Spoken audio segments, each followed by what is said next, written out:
Hi there, welcome back. This is Professor Hank, and in this video we're going to take a look at the unsorted list implemented using an array. Right? So let's go ahead and get started with this. We're going to need to define some algorithms for our interface, and when dealing with the data structure, you have some fundamental operations that you need to be able to interact with it. And one of those is to insert a value into your data structure. Another is to be able to remove that value from your data structure.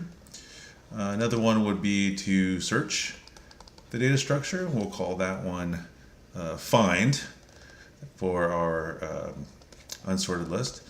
And another would be to retrieve, right, which we will call get. Okay, so we'll look at four of these, or four algorithms for interacting with this data structure, and we'll do some analysis on that data structure, right, in terms of its efficiency. Okay, so let's go ahead and get started. So we're going to need to have some variables to help us keep track of what's going on or to implement this thing. So we'll have a variable called max, which we're going to use to keep track of the capacity of the data structure, right? So if we're implementing this data structure using an array, there's only so many elements in the array, and so we're going to need to be aware of that number of elements. Okay, we'll also have another variable which we'll call size, and size is going to be what we use to keep track of the logical size of our list, right? So how many values are currently in our list. Now size could be anywhere from 0 up through the maximum capacity of the list, right? In other words, the size of the array that's holding the list. Okay, and then we're also going to need the array to store the list itself. Okay, so we'll call that array list. Okay, and this particular list is going to have, or this particular array will have 5 elements, right? So currently list is empty, so we got a size of 0. All right, so let's take a look at an algorithm for putting values into the list. Okay, we'll call that algorithm insert, and it'll take one input, which we'll call A. Okay, so initially our list is empty as indicated by size, and if we want to put stuff into the list, what's going to happen is that the first value that we put in is going to go into element 0. Okay, it's an unsorted list. Remember, we're dealing with an unsorted list, so we don't have to maintain an order. So we can simply just add, when we go to insert another value, add another value after the first one. And then when we insert another value, it'll go after that. And then when we insert another value, it'll go after that. So our list will start at element 0 and then grow within the array from left to right. Okay, so our size variable is it going to indicate, or it's going to point to the first unused element of the array, right? Of the first, or another way of putting it, the first element after the end of our list. Well, since our list is empty, well, there's nothing here at all. But you'll see as we walk through the algorithm how this is going to grow, right? So the last element in the list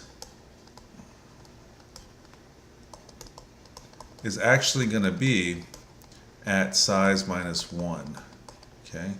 And then the first place where a new value is going to go is going to be at size. Okay, so let's say that we want to insert a new value into the list, right? So let's say that we want to insert 6. Okay, so if we're going to do that, then we need to do a couple of things, right? First thing we need to do is we need to make sure that there is enough room in the list to actually put something into the list, right? We have to make sure that not all of the elements of the array have been used.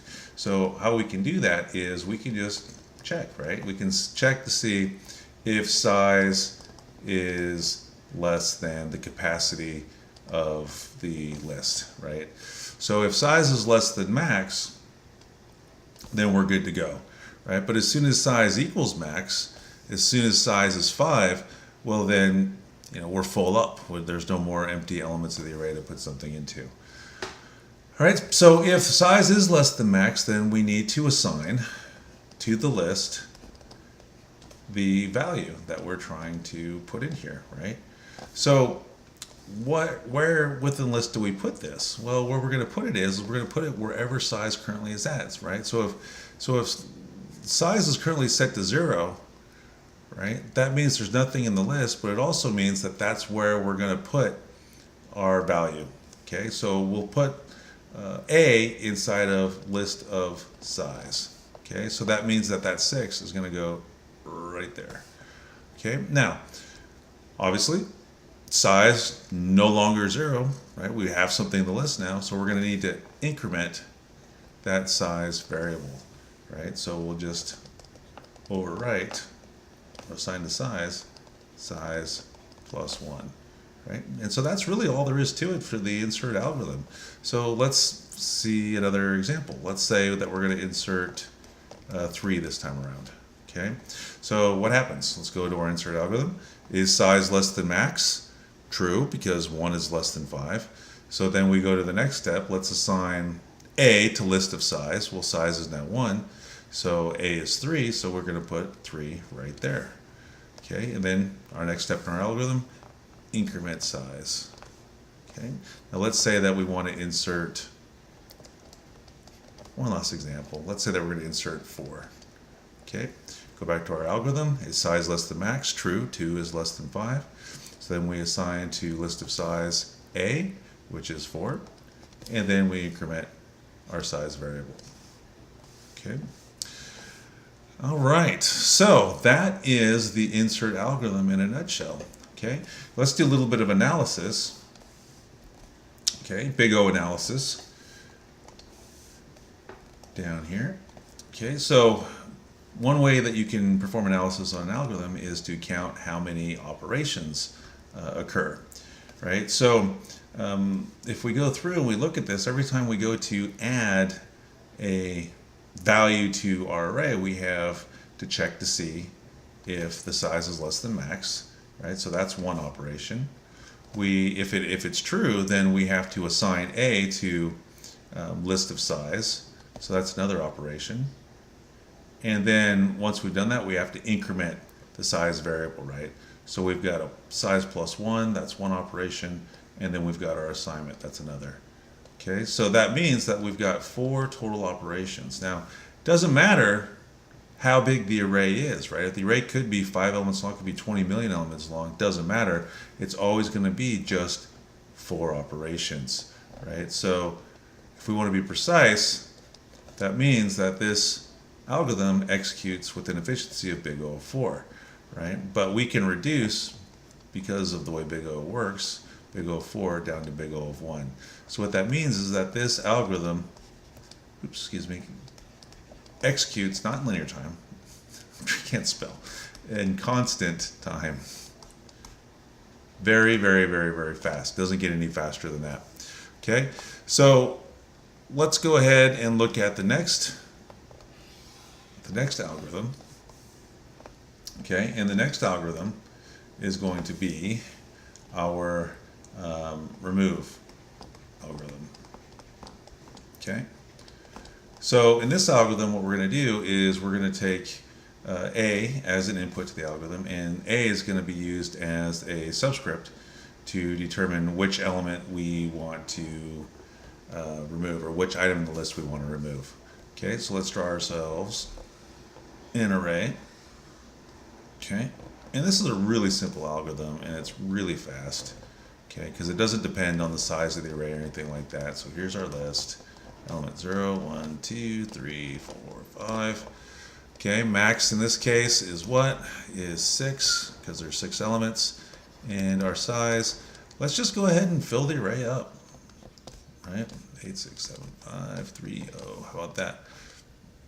So array is full. So let's say for whatever reason we needed to remove a value to make room. Maybe we wanted to make room to store something else. Okay, and we decided that we want to remove the third element from the list, which is subscript 2. Okay, well, this is what we're going to have to do. Okay, well, step 1 would be to make sure, let's protect ourselves, make sure that we don't have any kind of out of bounds error here. And as a side effect of that, also make sure that there's actually some values to actually remove. Okay, so this algorithm is only going to continue if a is greater than or equal to 0, right? And a is less than size. Okay, so that's the first step. So 2 is greater than or equal to 0, that's true. And 2 is less than size, right? 2 is less than 6. So we're good to go there. So then we'll proceed to our next step. And the next step is going to be this. What we're going to do is remember, this is an unsorted list, right? So it doesn't matter what order anything's in. So we'll leverage that fact to allow us to do the following, okay? What we'll do is we'll overwrite the value in the third position of the array, which is value 7. That's the one we want to remove because it's at subscript 2. So what we'll do is we'll overwrite that. Can draw better than that. We'll overwrite that with the value that's in the last position within the list. So in this case, remember, last position in the list is going to be size minus 1. So in this case, it's going to be 5. So what we're going to do is we're going to take that 0 and we're going to copy it and overwrite the 7. Okay, so we can put here list of size minus 1. Okay, so what that does is that's going to go ahead and wipe out the 7 here with the 0. Right, so we've effectively removed the 7 from our list. Okay, but we're not done yet. A couple reasons. Got duplicates, right? We made a duplicate which we don't need. And also the size is now incorrect, right? The size should be 5. So let's kill 2 birds with 1 stone. So what we'll do is we'll decrement the size variable. Okay, and so by doing that, that effectively eliminates the 0 here, right? Because the last valid value in our list is at size minus 1. So our list, after removing the value at the third element, is now going to be comprised of 8, 6, 0, 5, 3, right? So only this part is part of our list. Okay, so that's all there is to it for removing a value from the list. Okay, so let's go ahead and do some analysis. Okay, what's our big O? Well, let's go ahead and use the same technique that we used previously to count things up. Right now, again, no matter what size this array is, doesn't matter. The number of operations that we're going to perform is it's not dependent on the length of the list or the length of the array in any way. So it's going to be a constant time operation. We can already kind of tell that right now. But let's go ahead and just count to see how this works. So greater than or equal to 0, that's one operation. And is another operation. Less than size, another operation. Assignment, another operation. Size minus 1, that counts. That's an operation, right? And then we have an assignment here. And then we have size minus 1 right here, right? So there are, in the worst case, 7 operations that occur, which means that this is going to be big O of 7, right? So still constant time, so we can rewrite that, using big O notation as big O of 1. But if we were to be precise, removing a value, the remove algorithm does perform slightly slower than putting something in, right? Because what was it for putting something in to the list? It was big O of 4, right? So it's big O of 4, but in this remove algorithm, we've got big O of 7. Now, again, as the list gets really, really, really huge, I mean, who cares, right? I mean, whether you have 20 million elements in your array or just 5, as you approach infinity, that 7 versus 4 doesn't matter. But if we're talking about, absolute performance, well, then inserting, it does take fewer steps than doing a remove. Okay, all right, so that's remove.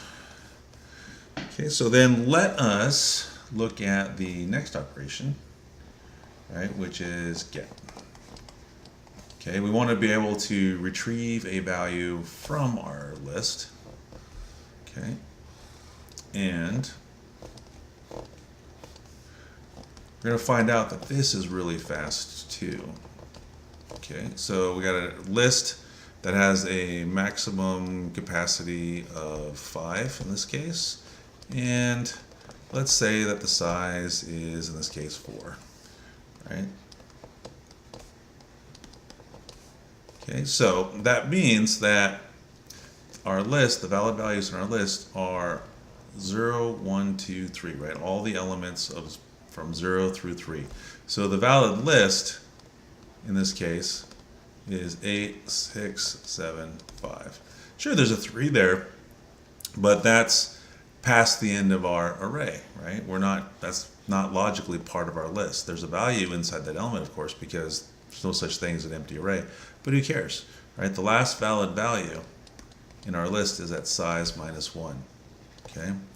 All right, so let's say that somebody wanted to retrieve the value in the second element of the list, right? So they would have, so we'd call this algorithm by passing 1, okay? So what's going to end up in J here? Well, how's this going to work? Well, what we want to do is we want to make sure, let's guard ourselves again, let's protect ourselves again, and let's make sure that we don't have any invalid indices in this, right? Let's guard against an out of bounds error. So we're only going to attempt to access any value in the array, or we're only going to return something, I should say, if we don't have any out of bounds situation going on.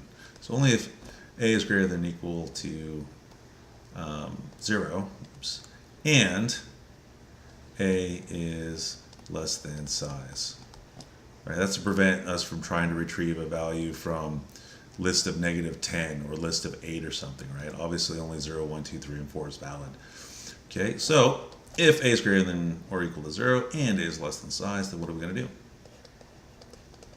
Nothing to do other than return list of a. That's it. Doesn't get any more simple than that. Okay, so let's trace through this algorithm, just make sure that it works. Okay, so we want to get the second value from the list out and put it inside of J. Okay, so get 1. So 1 gets copied into A here. Okay, and A is greater than 0 because 1 is greater than 0, right? A has 1 inside of it because of this. So 1's greater than 0 and 1 is less than size. Okay, so since both of those things are true, we go ahead and return list of A, which is list of 1. And so it goes inside of J, 1. Or, excuse me, goes inside of J. List of 1, which is 6, right? So success, huzzah. So let's say that someone tried to access a value past the end of our list, right? Let's say they tried to give us a subscript that's invalid, right? Let's say they tried to get a value from the 9th element in the list and put that into J. Well, then what's going to happen? Well, that A has 8 copied inside of it, and so then we go up here. Is 8 greater than or equal to 0? That's true.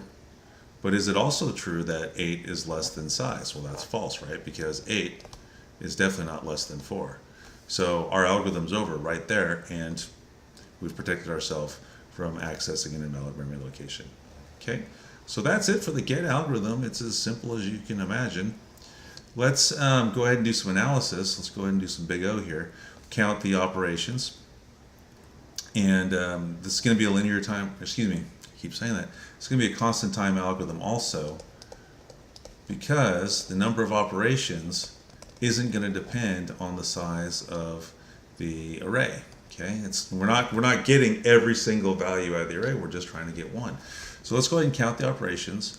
A greater than or equal to 0, only going to happen once. And, only going to happen once, each time we run the algorithm. A less than size, only going to happen once. And then if we can count the return statement as an operation, fine. Right? So 4 total operations. So that's big O of 4, which we can rewrite because it is big O to big O of 1. So constant time.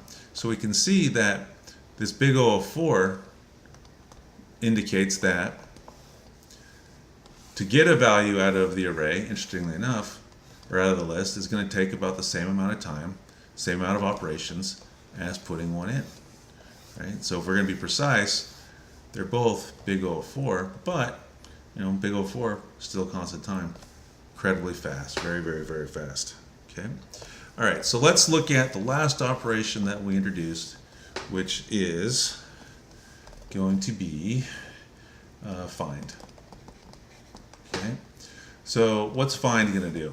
Well, what we're going to do, essentially what boils down to, is find is nothing more than a linear search, right? Because remember, this is an unordered list stored in an array, right? So what are our options for searching through an array of values that aren't sorted?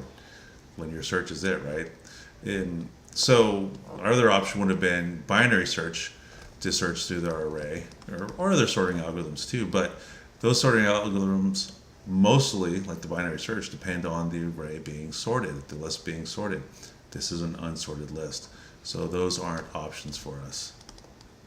Okay, so here is our array again, our list inside the array. So this particular list has capacity of 6, and its current size, we'll say, is also 6. All right, so what are the steps for a linear search? Okay, well, for our linear search here, what we'll do is we'll have it'll return -1 if nothing's found, or we'll return A if, not A, excuse me, we'll return the subscript of the element where we found the value, if it was found, right? So if we don't find anything, we'll return -1 to indicate we didn't find anything. But if we did find something, like let's say we were searching for 7, right? Then what we'll return is 2. Okay? If we found 0, then we would have returned 5. If we were searching for and found 5, then we would have returned 3. Okay? So that'll tell us by returning -1 that we didn't find anything, or by returning the subscript where we found it. Okay, so let's go ahead and do that. Okay, so we're going to be traversing the list. We're going to be going element by element. So we're going to need to have ourselves a counter variable, okay, which we'll initialize to 0 so we can start our search at the very first element. And then we want to keep looking so long as I is less than size. Okay, so why? Well, when I is 0, right, we're looking here, we're looking at 8, while I is 1, or when I is 1, we're looking at 6, when it's 2, we're looking at 7, when it's 3, we're looking at 5, when it's 4, we're looking at 3, when it's 5, we're looking at 0, and 0, 1, 2, 3, 4, and 5 are all less than size, okay? And once I becomes size, though, which is 6, we're past the end of the array. Or, to be more precise, the important detail is we're past the end of our list, right? Because it's not always going to be the case that size is equal to max. If size was equal to 3, right, then once I is equal to 4, that means we've reached past the end of our list, right? So let's stop looking. Okay, anyway, so while I is less than size, let's examine the ith element. Okay, so if list of I is equal to A will be the parameter that contains the value that we are searching for. If list of I is equal to A, well then just return A. We're done. We found what we're looking for. Okay. Otherwise, if not, then if what's inside of list of I is not equal to A, then return of A is going to get skipped, and then we need to move to the next element in the array. So I set the I plus 1. Okay, now, if we get through this entire while loop, right, and eventually I less than size evaluates to false, that means we've gone through the entire array, we didn't find what we're looking for, so there's only really one other option, right? We're going to return -1 because that's going to indicate that we didn't find what we're looking for. Okay, so let's test out our find algorithm. So let's say that we are going to store the result of our search inside of a variable j, and we're going to search for, say, 5. Okay, so how's this going to play out? Well, call our find algorithm. A is going to have 5 copied into it. Okay, and then the first line inside the algorithm is going to be initializing 0, or I to 0. So then we look at the while loop. While I is less than size, 0 is less than 6, that's true. Then we look at list of I, list of 0, which is 8. Is that equal to A? False. So return gets skipped, and I gets incremented. Okay, so then we go back to the top of the while loop. 1 is still less than size. 1 is less than 6. So then we look at list of I. Is 6 equal to A? False. So return gets skipped. I gets incremented. And then we go and see if we have another iteration of the while loop. Is I less than size? Yep, 2 is still less than 6. So we look inside of list of 2, which is 7. Is that equal to A? False. So return gets skipped, and I gets incremented. All right, so go back up to the top of the while loop. Is I less than size? Yep, 3 is less than 6. Is list of I, which is list of 3, which is 5. Is that equal to A? True. So we found what we're looking for, and we return A. Okay, so algorithm over, and we return A, which then gets placed inside of J. Or excuse me, we should be returning I. My bad. We return I. Let me fix that. So we return I. Okay, so J ends up with 3 inside of it. And since J contains 3, right, that indicates, since it's not -1, that we found what we're looking for. We found the 5 that we're looking for, and it was located in the 4th element of the array. Okay, all right, so that is how the find algorithm works. So let's go ahead and do some analysis. Okay, so worst case scenario, right? We want to know what the big O is. Worst case. Okay, worst case. So worst case is we don't find what we're looking for, right? That would mean that we started and we looked in element 0, element 1, element 7, or excuse me, element 2, element 3, element 4, element 5, and then our while loop had to go one more attempt in order for I less than size to equal false, right? Because size is 6, only when I is 6 is it going to be false, right? So it's going to be, if our array is n elements long, it's going to be n plus 1 iterations that our while loop is going to have to attempt. Okay, so let's go ahead and count all the operations. So initially, our find sets I to 1, or excuse me, I to 0, and that's one operation. So that's going to be 1 there. And then I less than size, as I was just explaining, that's going to have to be tested n plus 1 times, right?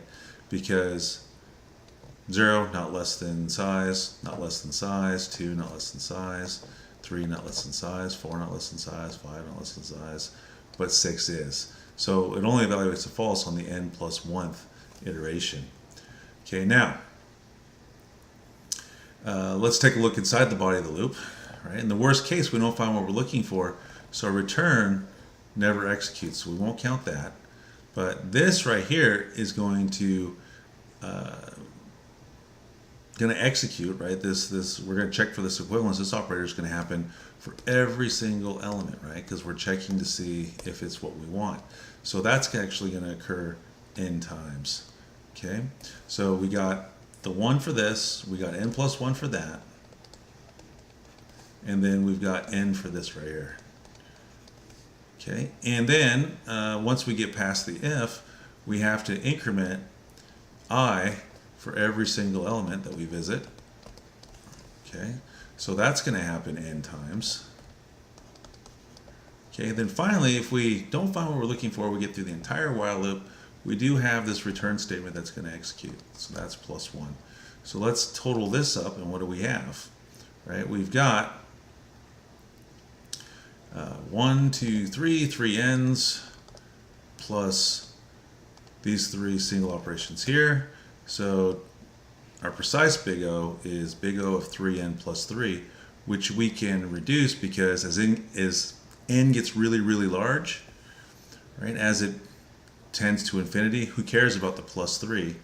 And then, of course, 3 times infinity is still infinity. So we can reduce this to big O of n. So this algorithm, which is a linear search, right, it's going to execute in linear time, right, which is considerably slower than all the other algorithms that we've looked at so far. So the bigger the array, or the list, to be more precise, because the list may not use all the elements in the array, the bigger the list, the slower this thing goes. Okay, so what if you needed to search really, really quickly most of the time? What if your main concern with this data structure, the main need you had for it, was for really, really, really fast searches?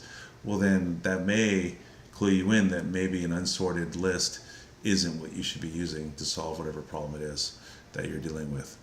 Okay, all right. So let's summarize.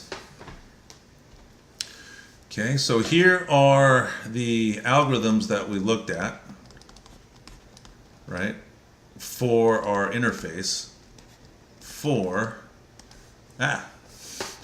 interfact, for our interface for an unsorted list that's based off of a array. Okay, so here are the algorithms. So we had what? We had insert, and we saw that that was very fast, and it executed in big O of 1. We had remove, which also was very fast, big O of 1. We had get, very fast, big O of 1. And then we had find, which was relatively slow, right? Big O of n, not the best. So one of the things we could say about this, about a list, is that, or at least that's implemented this way, is that the majority of the operations, very quick, right?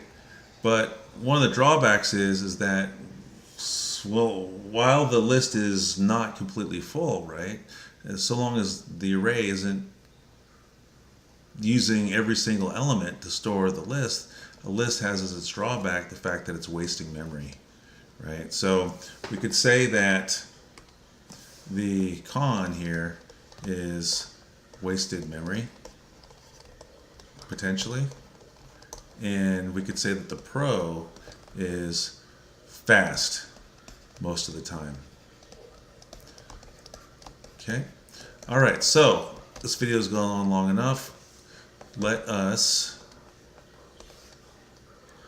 me get that. Okay, sorry about that. So let's go ahead and wrap this thing up.